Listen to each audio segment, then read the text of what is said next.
Bonjour tout le monde. Donc aujourd'hui ça va être une vidéo un peu particulière. Comme vous pouvez le voir, je montre mon visage. Donc ça va être plutôt un témoignage, contrairement à d'habitude où c'est plus des vidéos avec un montage, des explications un peu plus travaillées. Aujourd'hui j'ai juste envie de faire un témoignage à visage découvert pour que vous voyez que les électeurs, les adhérents, les militants de François Asselineau ne sont pas que des gros trolls. On est aussi des personnes bien vivantes derrière nos ordinateurs. Et si on peut vous embêter sur les réseaux sociaux, c'est vraiment pas pour vous embêter, c'est pour que vous ayez accès à la connaissance de l'UPR et au programme de l'UPR. Car même si certains nous voient trop souvent, il y en a également beaucoup qui ne nous ont pas encore vus et qui ne savent même pas ce qu'il y a dans le programme de François Asselineau. Donc je vais essayer de faire cette vidéo avec le moins de coupures possible, contrairement à mes vidéos précédentes où de toute façon c'est en voix off, donc vous vous rendez pas compte des coupures, mais là je vais essayer de la faire d'une seule traite. En commençant par me présenter. Donc tout d'abord, je m'appelle Vincent, j'ai 31 ans. Je suis actuellement sans emploi, de manière volontaire. J'avais décidé de ne pas rechercher du boulot tout de suite pour pouvoir militer pour l'UPR. Et si j'ai fait ce choix, c'est parce que François Asselineau est le premier candidat qui arrive à me convaincre réellement qu'on peut améliorer les choses en passant par l'élection présidentielle. Je vais vous raconter vite fait mon parcours politique, enfin mes votes par le passé et un peu ma démarche qui m'a amené jusqu'à François Asselineau. Tout d'abord, donc ayant 31 ans, en 2005, j'ai eu l'occasion de voter pour le référendum sur le traité européen, qui s'appelle désormais le traité de Lisbonne. Et en 2005, étant un citoyen, enfin en essayant d'être un bon citoyen, je m'étais attaché à lire tout le traité. Et comme j'imagine une bonne part des gens qui ont voté contre ce traité, j'avais pris conscience que ce traité était uniquement basé sur des questions économiques.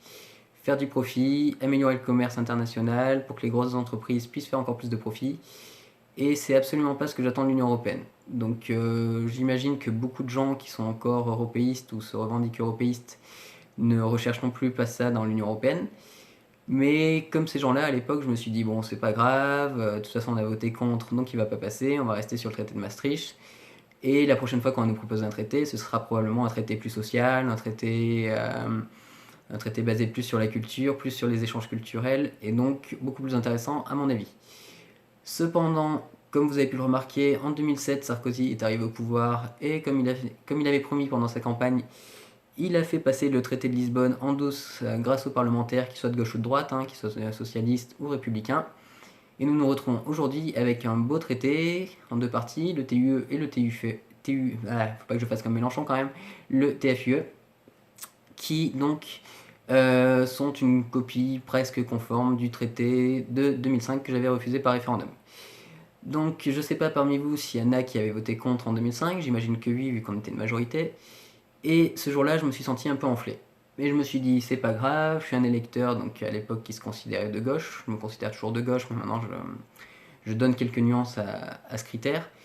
Et donc, étant de gauche, je me suis dit, bon, c'est pas grave, c'est Sarkozy, c'est la droite, tous pourris. Quand en 2012, on va enfin réussir à faire passer un candidat de gauche, il va revenir en arrière, il va nous arranger tout ça, il va aller négocier avec l'Europe, et tout ira mieux. Il s'est trouvé qu'en 2012, je n'ai pas voté pour François Hollande au premier tour, j'avais voté pour Eva Joly pour des questions d'éthique et de lutte contre la corruption en politique. Mais bon, au deuxième tour, j'avais quand même voté pour François Hollande, il était arrivé au pouvoir, et sans être un gros éclat de joie, je m'étais dit que les choses allaient s'améliorer par rapport à ce que j'avais connu pendant 5 ans. Nous sommes en 2017, nous avons tous pu voir ce que Hollande a fait pendant 5 ans, c'est-à-dire strictement rien de bien nouveau par rapport à ce qu'avait fait Sarkozy auparavant. Et donc, grosse déception de ma part, pas cette année, depuis 2013. Au bout d'un an, j'avais rapidement compris ce qui se passait.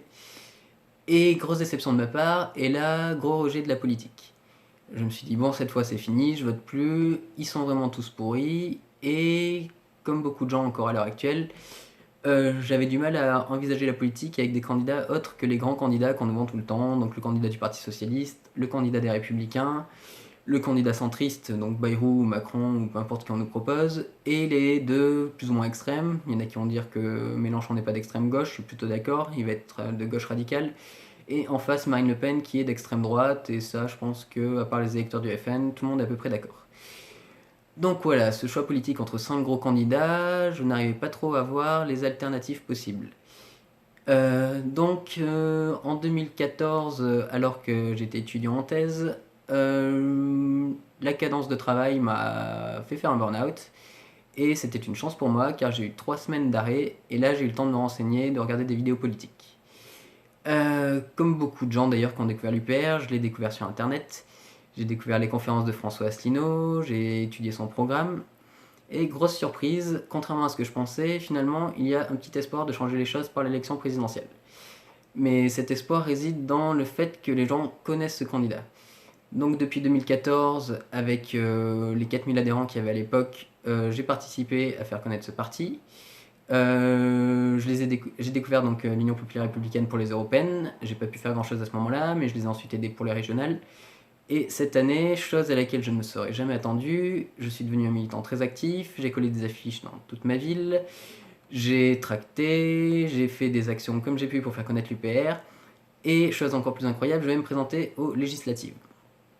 Donc, pourquoi autant de conviction pour ce candidat?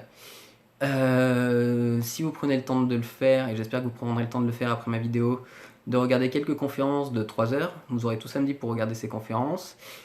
Si vous prenez également le temps de lire la profession de foi de François Asselineau, de lire son programme sur internet, qui se lit honnêtement assez rapidement. Si vous prenez 1 heure, vous aurez lu tout le programme et vous pourrez vous faire une idée assez précise de son programme.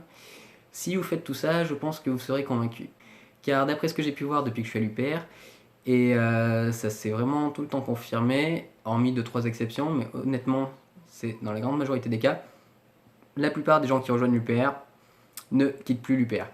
C'est vraiment des gens qui deviennent convaincus très rapidement et qui viennent autant de la gauche que de la droite, que du centre, que des abstentionnistes, sur lesquels je reviendrai. Et donc vraiment, peu importe le parti duquel on vient, on comprend rapidement que tout ce que proposent ces partis d'intéressant est également défendu par l'Union populaire républicaine. La seule chose qui peut faire un peu peur aux gens qui sont dans d'autres partis est la question de la sortie de l'Union européenne, de l'euro et de l'OTAN. Donc je ne vais pas m'attarder dessus car François Asselineau explique très bien les raisons de la nécessité de ces 3 sorties. Globalement, l'OTAN pour retrouver une certaine indépendance militaire et une certaine diplomatie indépendante. L'euro tout simplement pour retrouver un contrôle de la monnaie et pouvoir relancer l'économie et l'export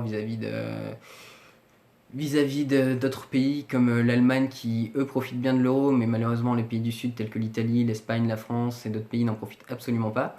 Donc retrouver le contrôle de la monnaie est indispensable, sans parler du fait que cette monnaie va bientôt exploser. Et donc ne serait-ce que si vous êtes intéressé par préserver vos économies, vous devriez voter pour l'UPR rapidement afin de ne pas prendre le risque de voir votre épargne disparaître tout simplement.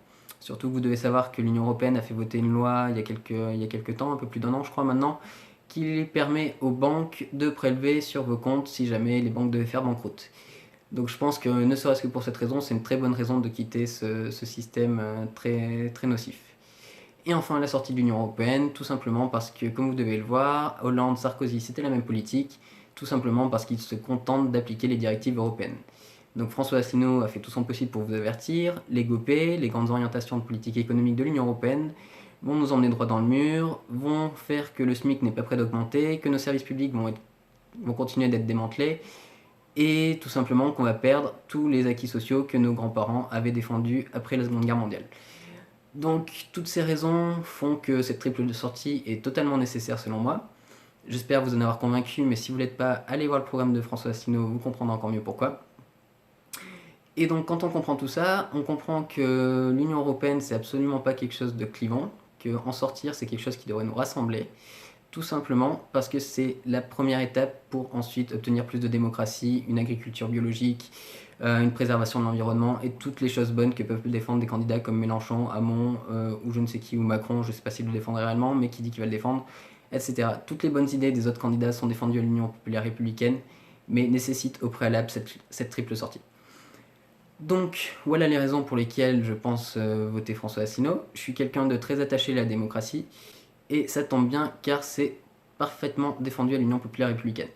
Je sais que des électeurs de Mélenchon qui regardent cette vidéo vont me dire que la 5ème République c'est une monarchie présidentielle, que c'est pas bien, nanani nanana, le président a trop de pouvoir.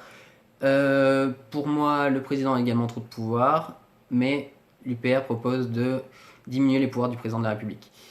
L'UPR propose donc, et François Asselineau propose donc de mettre en place un référendum d'initiative populaire, ce qui nous permettra, dès qu'on est 500 000 à être d'accord sur une loi, de pouvoir proposer une loi de la faire voter ensuite par référendum, et si ça plaît à la majorité de la population, de l'appliquer. Et pour des lois telles que la loi El Khomri, contre laquelle les gens étaient totalement opposés, il sera possible de également réunir 500 000 signatures pour pouvoir l'abroger et faire en sorte qu'elle ne passe pas.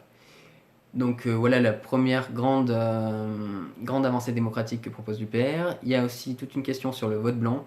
Il sera possible, si le vote blanc arrive en tête, de révoquer les candidats qui se présentent pour refaire de nouvelles élections avec des candidats que l'on juge meilleurs. Il y aura une nécessité de quorum de 60% des députés présents à l'Assemblée nationale, car c'est pas normal de voter des lois alors que la plupart des députés ne sont même pas présents dans l'hémicycle. Il demande bien évidemment un casier judiciaire vierge pour que les élus puissent se présenter. Il est contre le cumul des mandats au-delà de 2 cumuls successifs. Bref, beaucoup d'avancées démocratiques. Concernant l'écologie, car je sais que c'est une question qui préoccupe pas mal de gens, sachez qu'un grand débat national sera organisé sur le nucléaire si jamais François Asselineau arrive au pouvoir. On pourra enfin savoir si les gens veulent rester ou sortir du nucléaire. Au cœur du programme de François Asselineau, il y a également toute une défense de l'agriculture biologique, des circuits courts, chose possible que si l'on sort des traités européens. Voilà, l'environnement est également au cœur du programme, l'éducation, la culture, tout est dans le programme de François Asselineau, je vous conseille vraiment de le lire. Alors ça va peut-être pas chercher aussi loin que le programme de Mélenchon, mais honnêtement c'est que des bonnes idées et il n'y a rien à acheter. Enfin selon moi, et je pense que beaucoup de gens sont d'accord. En ayant discuté avec pas mal de gens, la plupart des gens qui ont des réserves sur François Asselineau concernent vraiment cette sortie de l'Union Européenne.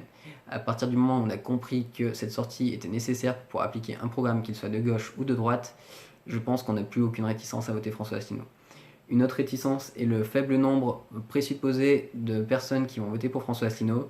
Ça aussi, il faut arrêter de se fier au sondage. Peut-être pas faire 40 ou 30% de votants au premier tour, je vais pas vous mentir. Mais si vous adhérez à cette vidéo, que vous convainquez vos amis de voter Asselineau, comme vous allez le faire probablement si vous êtes convaincu par ma vidéo, je pense qu'on peut largement faire plus de 15%, et auquel cas on a de grandes chances d'arriver au deuxième tour, car malgré les sondages, je ne crois pas que beaucoup de candidats vont être au-delà de 20%. Donc avec 15-20%, il est facilement possible d'arriver au deuxième tour, donc motivez-vous, allez voter pour François Asselineau et tout est possible. Dernière chose, ou non pas dernière chose, j'ai encore beaucoup de choses à dire en réalité, concernant les abstentionnistes. Il y a beaucoup de gens qui sont abstentionnistes en France, vous devez savoir qu'à chaque élection il y a 30 à 40% d'abstention. Et parmi les abstentionnistes, il y a de tout. Il y a des abstentionnistes qui ont une vraie idée politique en faisant ça, il y en a qui sont simplement passifs, il y en a qui ont un simple rejet de la politique. Tout ce que je peux vous dire, c'est qu'à l'UPR, il y a beaucoup d'anciens abstentionnistes qui, pour moi, sont quand même des personnes plus difficiles à convaincre que les autres. Je pense que dans le parti d'Emmanuel Macron, enfin dans le mouvement d'Emmanuel Macron En Marche, les gens sont très faciles à convaincre. Ils veulent pas prendre de risques, ils veulent juste quelqu'un qui leur apporte un petit renouveau pépère, avec des idées pas bien compliquées à mettre en place, selon eux, mais qui seront jamais mises en place. Et au final, on va se retrouver dans la même merde qu'avec Hollande. À l'UPR, c'est vraiment des abstentionnistes convaincus qui pensaient ne pas voter, qui n'avaient jamais voté, qui avaient même pour certains déchiré leur carte d'électeur, qui viennent nous rejoindre. Donc c'est vraiment comme moi, je pense, des gens qui ont trouvé pour la première fois un candidat qui pouvait leur offrir un mince espoir, mais un espoir quand même de changer les choses. Donc c'est une chose vraiment importante selon moi, qu'il y a un candidat qui arrive à convaincre des abstentionnistes. Je sais que Mélenchon y arrive également, mais il n'y en a pas beaucoup en France, et c'est un vrai bon signe selon moi, car c'est signe qu'il y a un vrai renouveau, pas un renouveau de façade, un renouveau profond avec un vrai espoir de changement. Je termine juste avec les raisons pour lesquelles je ne voterai pas pour les autres candidats. J'imagine que parmi vous, il y a des personnes qui sont convaincues déjà depuis longtemps de la personne pour laquelle ils vont voter, mais c'est pas parce qu'on est convaincu qu'on peut pas changer d'avis à 2 jours de l'élection. Comme on dit, il y a vraiment que les cons qui changent pas d'avis. Donc réfléchissez-y encore une fois. Je vais vous dire, moi, chacun des candidats, les réticences que j'ai pour voter pour lui. Je vais commencer avec les candidats dont lesquels je suis le plus proche. Tout d'abord, Jean-Luc Mélenchon. J'avoue avoir hésité un moment à voter pour lui, mais il n'a pas été capable, et là il fait un gros retour en arrière, d'affirmer clairement sa volonté de sortir de l'Union Européenne si jamais une négociation ne marchait pas. Il reste dans cette idée que l'Union Européenne doit se construire, qu'elle doit s'améliorer, que c'est possible de l'améliorer, chose que François Asselineau explique très bien comme étant impossible. L'article 48 des traités européens fait en sorte qu'il faille l'unanimité des 28 pays membres de l'Union Européenne, bientôt 27, pour pouvoir changer la moindre virgule des traités, et je peux vous assurer qu'une Europe plus sociale avec des pays comme le Luxembourg et la Bulgarie au sein de l'Union Européenne, on n'est pas prêt de l'avoir. Ensuite, Mélenchon, la deuxième réticence que j'ai par rapport à sa candidature, c'est sa constituante. J'ai beaucoup suivi Étienne Chouard, et même Étienne Chouard est très mitigé vis-à-vis de la candidature de Mélenchon et de son projet de constituante, car il ne respecte absolument pas l'idée selon laquelle il faut que la constituante populaire soit écrite par des gens tirés au sort. Mélenchon veut un mélange de tirés au sort et d'élus, et ce n'est absolument pas satisfaisant pour moi. Après Jean-Luc Mélenchon, un autre candidat, alors vous allez encore le considérer comme un petit candidat, mais qui finalement a des idées pas si mal, est Jacques Cheminade. Je ne voterai simplement pas pour lui, pas pour ses idées, même si effectivement aussi au niveau de l'Union Européenne, il est absolument pas clair et ne propose pas une sortie directe par l'article 50, il est aussi pour une autre Europe. Mais je ne voterai surtout pas pour lui parce qu'il a eu des déboires avec la justice et que je pense que tout candidat doit être intègre. Ce qui me fait éliminer directement François Fillon et Marine Le Pen des candidats potentiels. Il reste ensuite Emmanuel Macron, sur lequel je vais même pas insister, car si vous n'avez pas pris conscience encore que son programme était plat et sans profondeur, c'est que ça sert à rien que vous regardiez ma vidéo.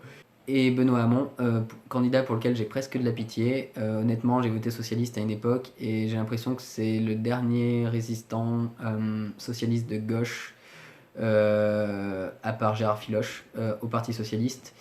Et j'ai vraiment de la pitié de voir tout ce qui se passe pour lui en ce moment, où il se fait trahir, il se fait poignarder dans le dos par tous les grands cadres du Parti socialiste. C'est vraiment scandaleux.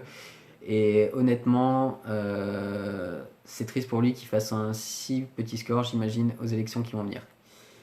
Après, les autres candidats, pourquoi je ne vais pas voter pour eux? Jean Lassalle a une très bonne volonté, il défend des idées vraiment très intéressantes, mais manque vraiment de compétences selon moi pour diriger le pays.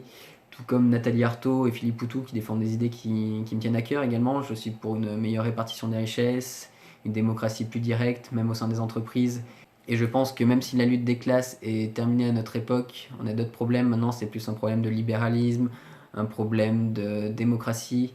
Je pense qu'il est toujours bien que des gens comme ça réveillent un peu les populations pour que le jour où des lois telles que la loi El Khomri ou la loi Macron sont votées, il y ait toujours des gens qui soient prêts à sortir dans la rue et à défendre les idéaux d'égalité qui sont si chers à la République française ou qui devraient l'être. J'en termine avec le dernier candidat dont je n'ai pas parlé. Il s'agit de Nicolas Dupont-Aignan. Je ne voterai pas pour lui parce que tout simplement c'est un candidat que j'estime être entre François Asselineau et Marine Le Pen. Sans vraiment des idées novatrices, un peu trop à droite, mais pas vraiment voulant sortir de l'Union Européenne. C'est un candidat que je ne peux pas supporter parce qu'il n'est pas assez clair dans ses positions selon moi. Voilà, j'ai fait le tour des choses que j'avais à vous dire globalement. Je vais juste terminer en disant que faites confiance en François Asselineau, faites confiance en la population française, faites confiance en votre intuition, ne votez pas par vote utile, c'est vraiment la pire chose qu'il y a à faire, c'est ce qui détruit la démocratie jour après jour. Donc voilà, j'espère que vous serez nombreux à voter François Asselineau dimanche et je vous souhaite une bonne journée.